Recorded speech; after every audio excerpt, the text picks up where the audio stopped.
Welcome, everybody, to How Would Sean Bean Have Died edition for Jurassic Park. And we don't have just one special guest with us today. We have two. We have our dear friend Matt. Hello, Matt. And Hello. our podcast friend from far away. Well, not that far, but Grim from Grim Yells at a Cloud. How you doing, Grim? Hello, I'm doing just fine. Fan. I'm doing swell. Awesome. So we are here today to cast and kill the beloved Sean Bean in Jurassic Park.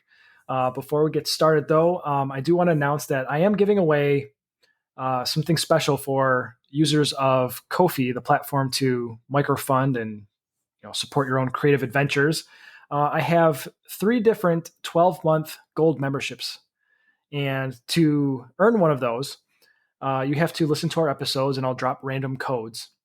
And this is actually the first episode that we're going to drop a code in. So if you go to oswpodcast.com/giveaway, enter the code Santa Raptor, you'll be entered into potentially receive a 12-month membership that'll be given away randomly. So there you are, Santa Raptor. So go submit, and we'll see if we draw your name. So that's all I got. So we can continue now.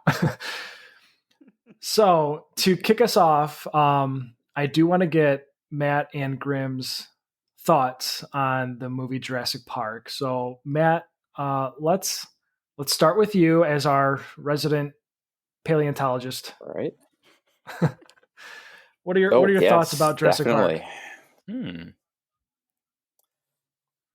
Well, I have a memory from when I wanted to see it as a kid.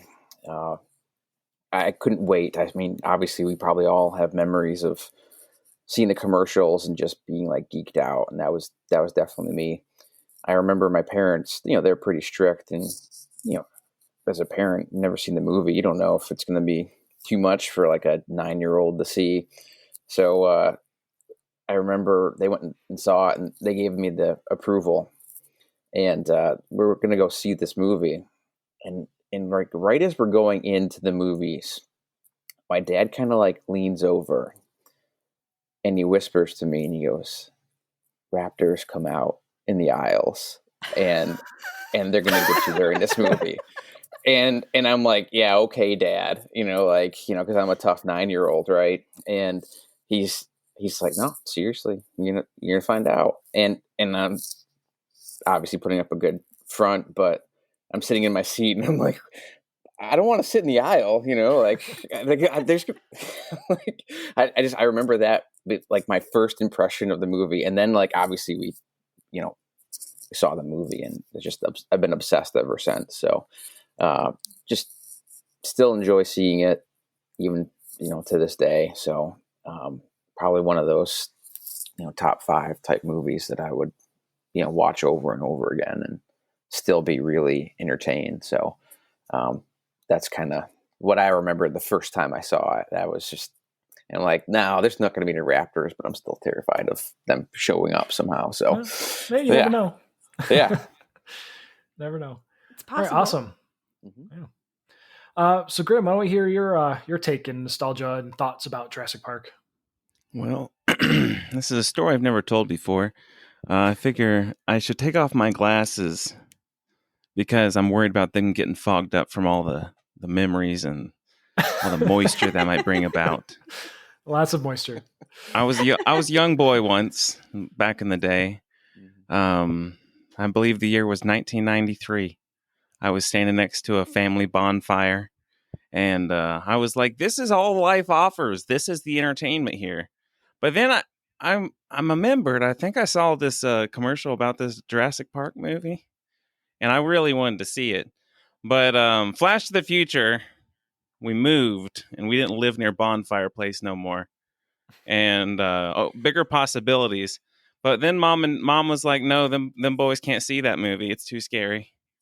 So they were like, my dad was like, "Well, okay, that's fine. We'll take those boys over, and they'll go watch the Beverly Hillbillies movie." So we all got in the car, and I was like, "I'll watch the Beverly Hillbillies movie. I think that looks good too." because I watched the old show and it was like the movie's gonna be in color. This is gonna be better. So we got to the theater, and my Papa Giorgio walked up to the counter, and he looked at the person, and he was like, "We're gonna go watch this Jurassic Park." And I was like, "Oh no, I'm gonna get in trouble when I get home because my mom said we weren't allowed to watch this." So we went in and we watched the movie, and it was a great time. I will say lots of jump scares in the movie. The raptors were definitely some spooky critters. The kitchen scene in particular, where they're running around, and there's a part where like there's a kid climbing up into a ceiling, and the raptor jumps up at the ceiling, and the way the camera's positioned is just like right center frame. So like the raptor just jumps up, and I remember that being really spooky. And I remember how big these things were, so I always thought they could fit in a shower really easily. So like from that point forward, I was afraid when I was in the bathroom that there could be a raptor hiding behind the shower curtain. So I've always been kind of uneasy around shower curtains. I always want to look behind it, but then I don't want to look behind it because I've seen the movie Arachnophobia also. Oh God! And I don't want to see like a nest of spiders. I'd rather just go to the bathroom in peace and not know. Then find out that there's a spider problem instead, because that's worse than a raptor problem. But that's a whole nother problem. That's a whole nother issue. But that's what I think about Jurassic Park. Awesome. I will say quickly that arachnophobia ruined me as a child. I saw that on vacation. I don't know how old I was. It was a long time ago. I couldn't go into a room or a bathroom without checking every corner, making sure. Just it messed me up for life. So I don't know. Under the toilet seat. Yeah, like, everything. They had them under the toilet seat in that movie. Yeah, can't put your shoes on because this is wrong. You got to touch a toilet seat now. Just terrible. Not fair. During the times of coronavirus, even. But I'm still going to look. The bigger threat. I'll take on Corona over a spider. Yeah, agreed. Yep. Oh God! You could rob a bank with a spider in a jar. You could just threaten to let it out on the counter. That's right. It's true. Deadly weapon. Well, somebody try it and let us know. But anyway, that's what I think about Jurassic Park. Awesome. Fantastic. All right. So before we jump into casting this fellow, Dana has a little assignment here.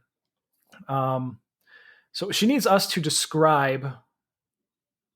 Well, why don't Dana, you explain it? You came up with this idea. I'm not going to take it from you. So what are we doing? Okay, so I need you guys to just describe a dinosaur to me and make it however you want. I'm gonna create this for us.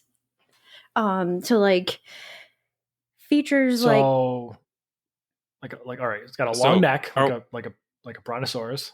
Are we describing a dinosaur that we invented, or are we just describing any dinosaur that we like? Because I can invent a pretty terrible dinosaur for you to design. Well, keep in mind, my art skills are not top notch, so you can do whatever you want. I can't guarantee that it's going to come out the way you envision. Oh, gotcha. I'll try. Okay. All right. I'm a little nervous now. You guys saw my hamburger and lightsaber drawing. You kind of know what you're getting into. This is just gonna. I mean, we're gonna say a whole bunch of different things, and it's gonna end up becoming like a round just this shape. Is the best way it's gonna work. There's three of us here. She needs instructions, so I think we need to take a section. So someone's got to take head. I think Tim's got to go for head. Yeah. All right. Let's go. And you take arms and torso, and I'll take tail and feet. That's a good plan. Okay. All right. Got this. Do 2 horns on the head. And like a really long brontosaurus neck. Somebody's going to do the body, right? Yeah, that's you. Okay. You got arm and torso. Round body, like perfectly round. I don't know what your inspiration for that was. like a sphere dinosaur body? Oh yes, spherical. Okay.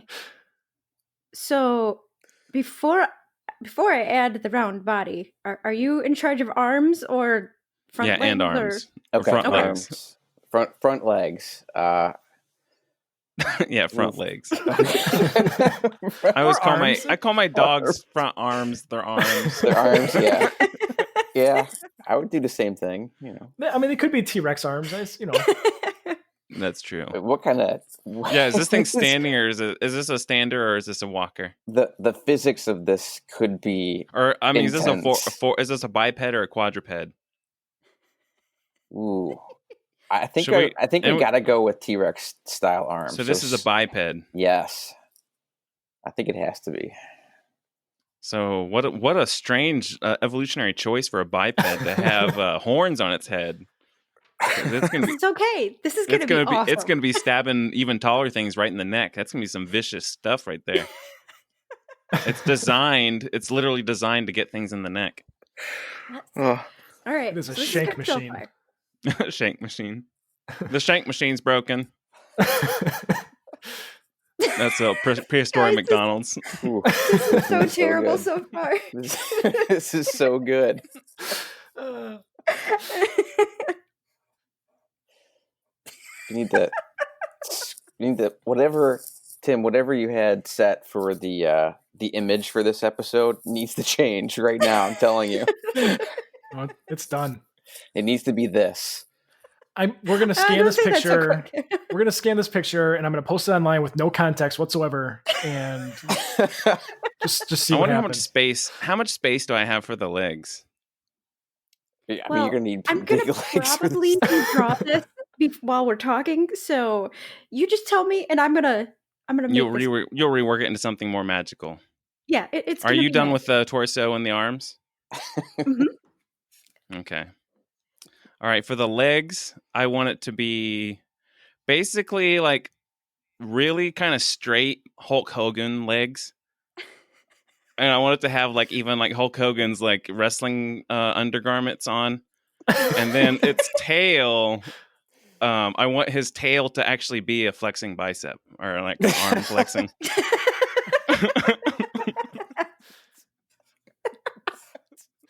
But it's got to be scaly because it's a dinosaur. Like it's got to be a dinosaur type arm. So it's got to be like a flexing dinosaur arm that's scaly, and then Hulk Hogan legs.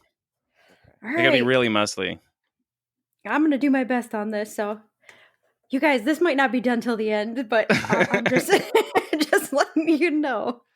So it's got to be like a yellow and red like themed dinosaurs is what we're saying. Well, just from the legs down for sure. Oh, okay. He might have let the top go a little bit. He used to be like an all-star dinosaur pro wrestler, but now he just keeps it up with the legs because he goes walks every day. He skips arm and body day, just goes straight to leg day. Just only legs. He goes to the trampoline park. Well, this is going to be really tough, but I'm going to do my best here. We trust you.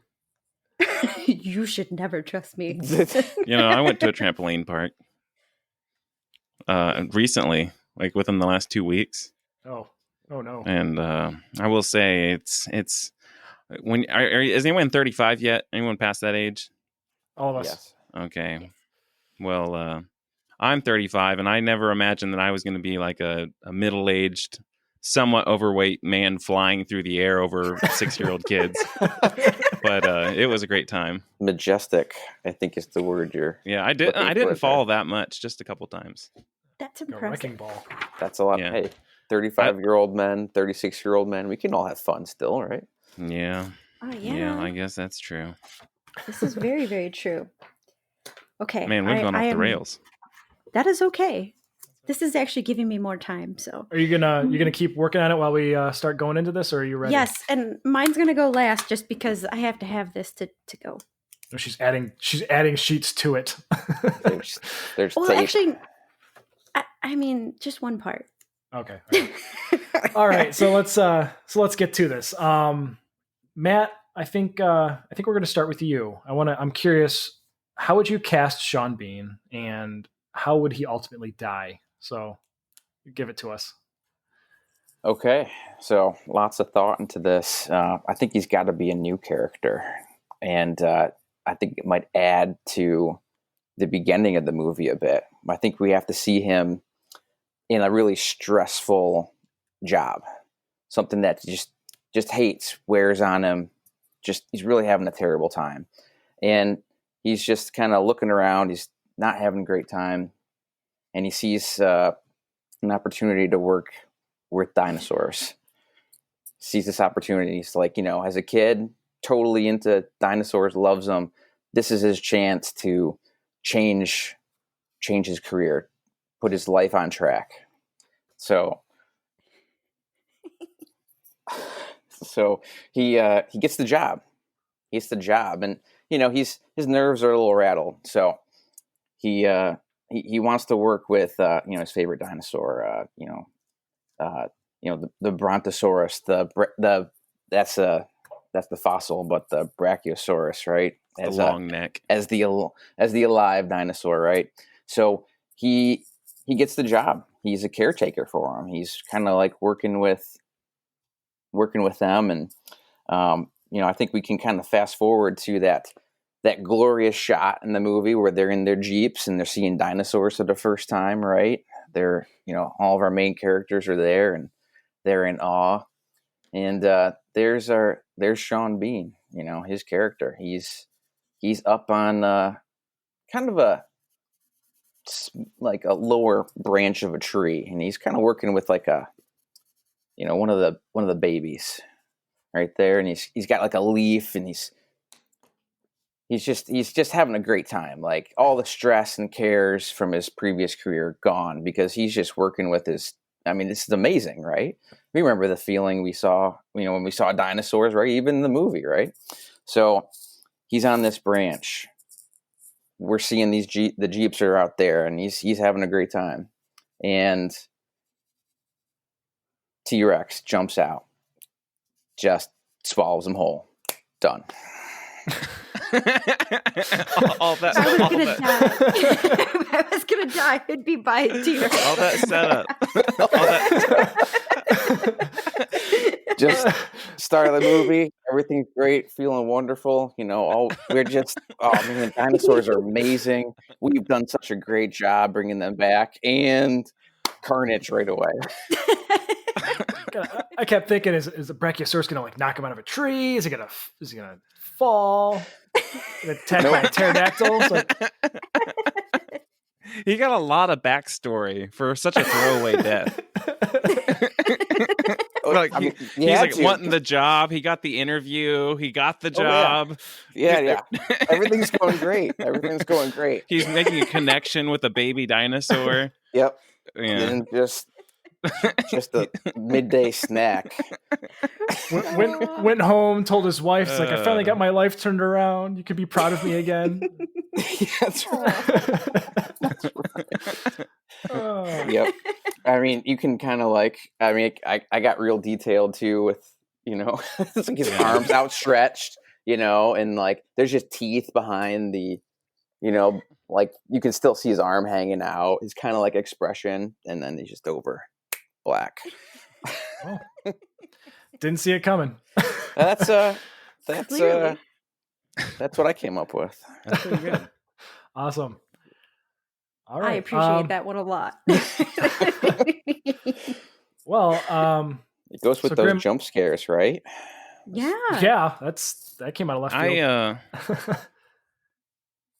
I did some research into this guy, Mr. Sean Bean, and I looked up around what was he doing in 1993? Like, what was his impact in American cinema at the time? And he had been acting for almost a decade by that point, but a lot of European stuff, a lot of TV roles and things like that. And he did have some movie roles here, but there was nothing that I'm sure any of us have ever seen before. So I think he would have been a cheap actor at the time. He really blew up after Goldeneye. So I don't think Sean Bean would have been in this movie other than to be a throwaway death character. And I think the one thing that was missing from Jurassic Park was it never really pushed in the morality behind carelessness and why carelessness is actually an immoral act. and they needed a character to take that out on. So I thought of actually a few ways Sean Bean could have died through the acts of other characters' carelessness. So, like the first time I think would be a great time for him to die would be like after Newman meets the guy at the thing, and they're like, "Hey, Dodson, it's Dodson here," whatever that guy's name is. Yeah. Well, he like gives him the can, and the guy, he opens it up, and he's like, "Oh, cool, you can put the dinosaur DNA in here." And he's like, "Oh, it's shaving cream." He reaches over and he puts that on a pie. You know, he puts the shaving cream on a pie. Okay. Whose pie was that? I don't know whose pie that was.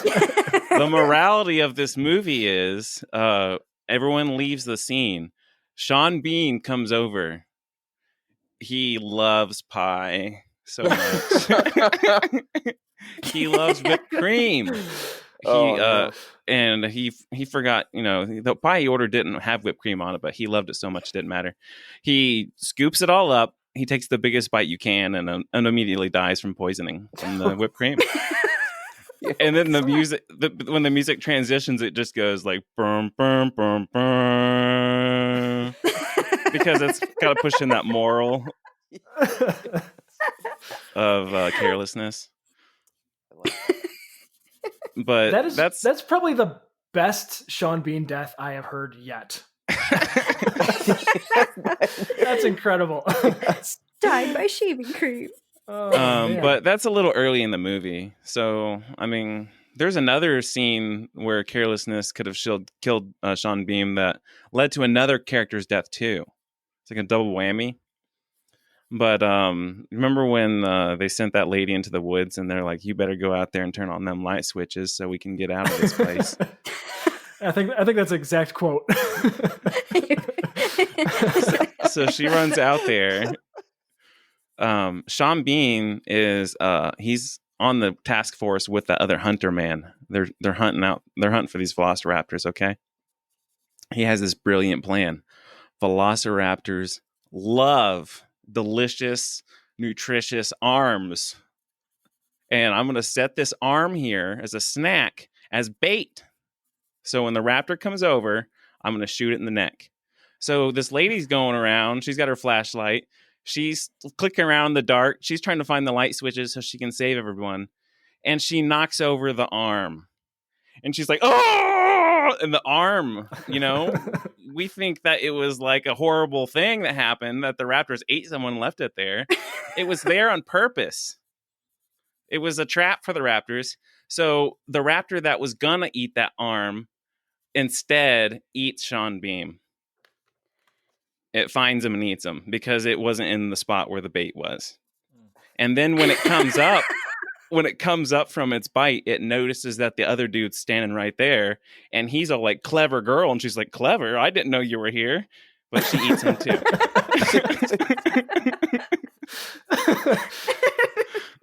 I would hope in that moment it would actually talk. I'd be like, "Wait, what?" It'd be like, "Alan." Breaks the fourth wall. But I don't want to steal the show forever. But I don't know. Does anyone have any other ideas there? Like, what do you thought about? Well, Dana, you said you were going to go last, right? Yeah, I have to go last. I'm almost ready. So yeah, you're getting pretty detailed with that. So this is what I was thinking. We were poking fun at the whole first 5 minutes of that movie where they literally have a dude climb on top of the raptor pen and manually lift up this giant steel gate to let the raptors out. And we were joking, like, why would that not be some automated thing, some system or some, mechanic to lift that up so some dude wouldn't have to climb on top of that freaking bin and let him out? So what I came up with is the reason for it being a manual process. So about a year before everybody arrives on the island to tour this facility, Sean Bean's one of the workers, and he's one of the foremen of that giant automated door, that big Jurassic Park door, welcome to Jurassic Park, that opens up and closes all by itself. He was in charge of creating this, or, project manager for this whole development of this door. He kept warning the people that, this door is too heavy. There's not enough fail safes that if it starts closing and there's something in the way, there's not a sensor to stop it from closing. But, spare no expense. Don't worry about it. Just let it do its thing. No one's going to be on the track. Don't worry. Well, in the middle of him, doing the final testing and demo of this giant 150-foot animatronic door, it starts closing, and he doesn't know it, and he's standing right in the path. The door ends up closing on him, cutting him in half, just ending him. Then you have the... I wrote this down. It's the United Automated Door Workers Union decided to ban all automated doors across the island from that point forward. So the union prevented any automatic doors from being added or managed from that point on. Anything that was done beforehand is still fine, but they're not going to maintain it or service it. So thus the manual lifting of the raptor cage, thus Joffrey getting torn in half by a raptor. Closed. So I had to think of something for the door. I might as well just sever the guy in half. That's fair. There's a lot of opportunities in that scene where Sean Bean could have been killed. Really. So many. That beginning scene. Mm-hmm. Could have got run over by the tractor pulling the thing in. Whenever he was saying shoot her, Sean Bean could have been playing a guy named Herb, and they misheard what he was saying. Shoot her! Shoot Herb? Okay. No, I said shoot her. Oh no, we killed Herb. I like that better. It's shorter and to the point. Very good. So I'm not getting paid enough to make decisions. Come on. Awesome. I'm so sorry already, guys. Well, Dana, are you ready for us? The big reveal? So, thank you guys for helping me create Sean Bean.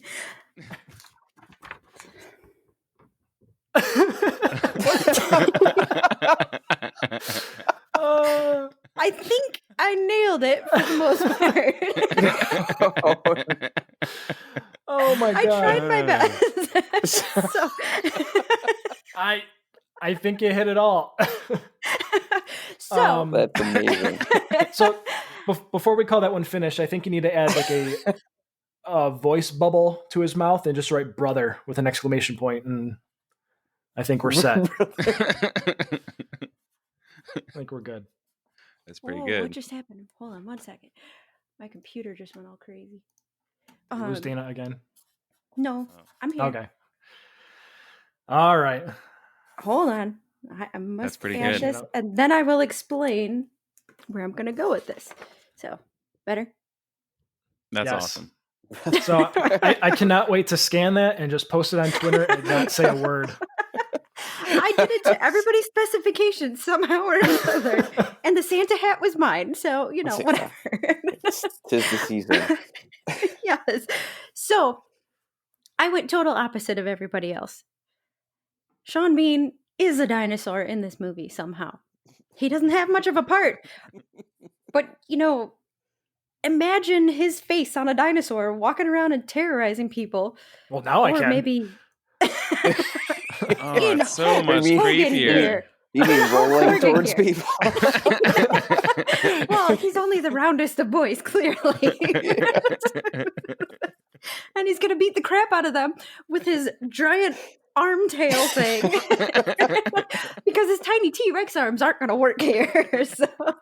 But I mean, seriously, I had to do something to make some humor out of it. But I mean, I don't know. I see him being a dinosaur in this, not having much of a part, but maybe they just do a voiceover and it's like, oh crap, and whatever his accent is. Well, like in the current canon, they're trying to push the human DNA into it too, I think. So like it would make sense that they splice dino human DNA together.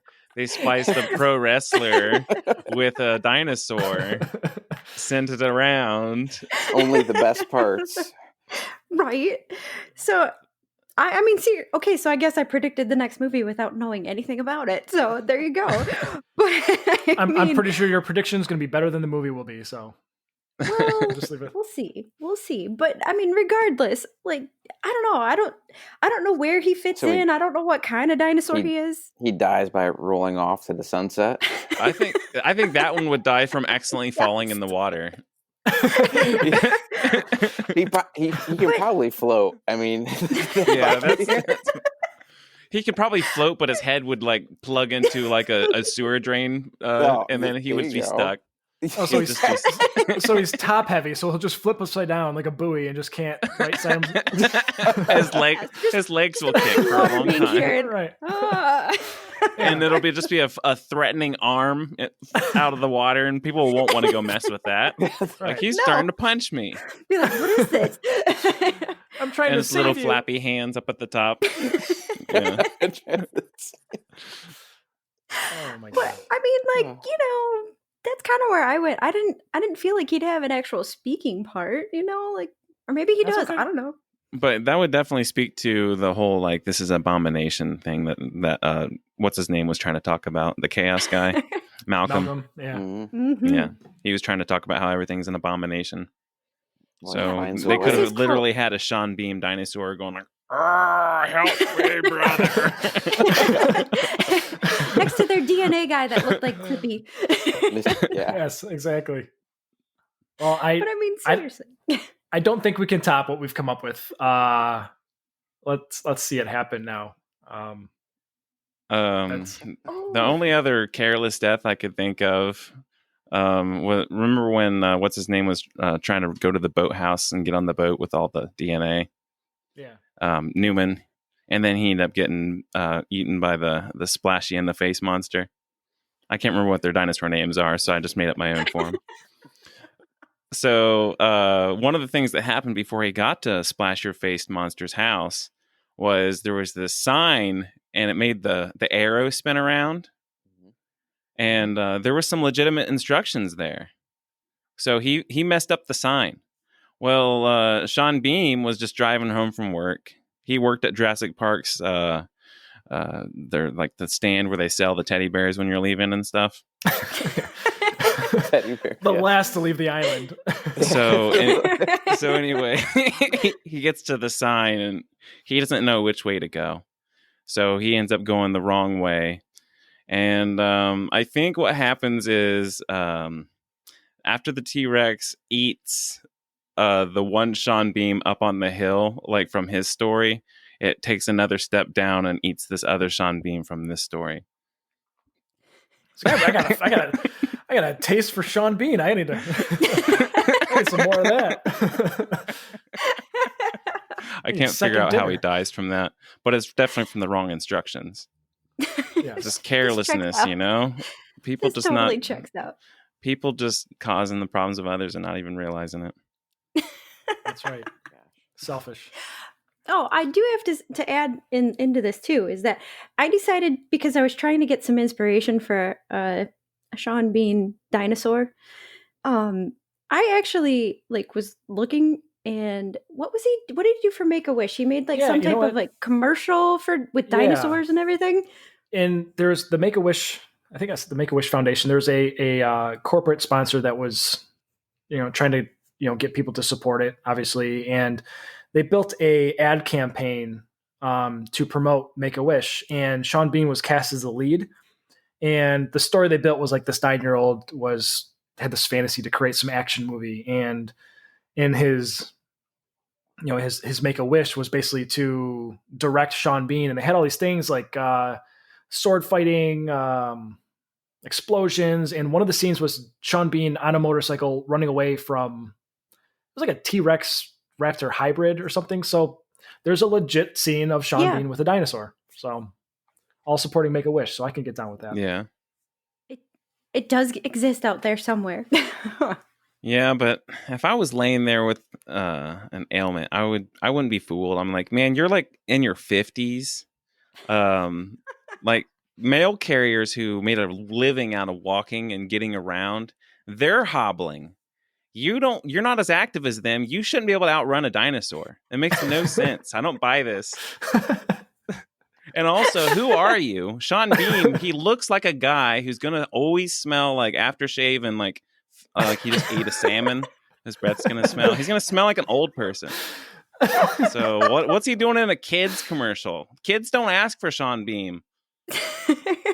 Like, I don't know. It's just an inappropriate choice.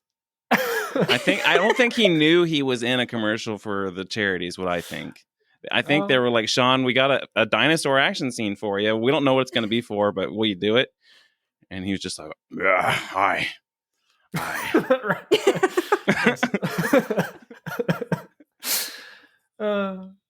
You know what? That's my thoughts. Maybe it does happen. We don't know. There's very limited information online about it. So yeah, it's all speculation. Much. I don't know either. The pictures were awesome, though. Yeah, the pictures were awesome. I was entertained by them. I was like, what is going on here? Well, I think. I think Grim. I think you take MVP on this one. I can't. I don't think we can top the shaving cream death. People are.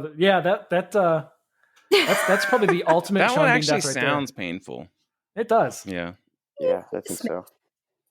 Especially if you're on vacation. I've been somewhat close to that in real life. Shaving cream? Yeah. Well, like when you're like at an old person's house or anybody's house, somebody can have hemorrhoids, but like preparation H tubes are the same shape as a toothpaste tube.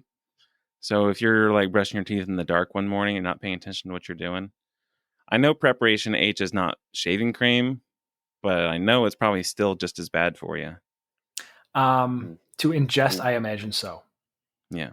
But if you had any hemorrhoids in your mouth, they'd probably feel better. So if you did that and if it really happened, I mean, you'd be the butt of a joke, I guess. Oh God! There we go. I was waiting. It happened.